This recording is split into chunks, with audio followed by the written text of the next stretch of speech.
అధ్యక్ష ఈరోజు రెండు అంశాలు అధ్యక్ష ఎస్సీ వర్గీకరణ మీద భారత సర్వోన్నత న్యాయస్థానం ఇచ్చిన తీర్పును బీఆర్ఎస్ పార్టీ పక్షాన మా యొక్క హర్షాన్ని వ్యక్తం చేస్తా ఉన్నాం, స్వాగతిస్తా ఉన్నాం.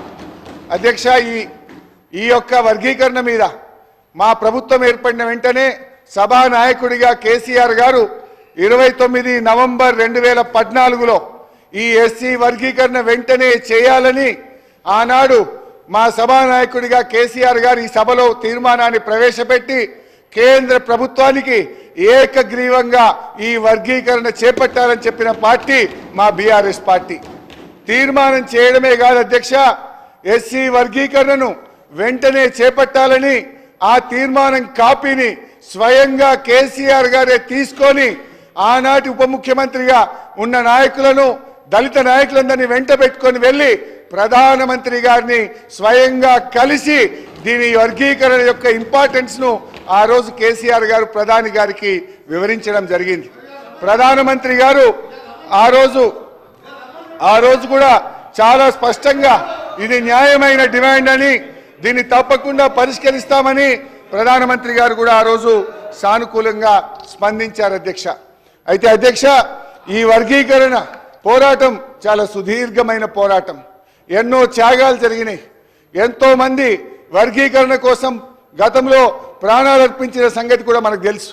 ఇదే గాంధీ భవన్ దగ్గర పెట్రోల్ పోసుకొని ఆ రోజు కొంతమంది మాదిగలు ఆత్మాహుతికి పాల్పడితే అప్పటి ప్రభుత్వం కనీసం వాళ్ళని పట్టించుకున్న పాపాన కూడా పోలేదు.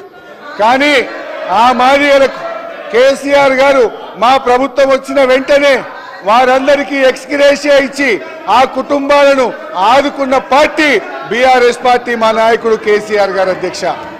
ఆ రోజు కాంగ్రెస్ పార్టీ ద్రోహం చేసిందని, కాంగ్రెస్ పార్టీ వర్గీకరణ చేయడం లేదని మందకృష్ణ మాదిగ గారి నేతృత్వంలో గాంధీ భవన్ దగ్గర ఆ రోజు పెద్ద ఎత్తున మాదిగలు గాంధీ భవన్ ముట్టడికి వచ్చి పోరాటం చేసిన విషయాన్ని కూడా గుర్తు తెచ్చుకోవాలి.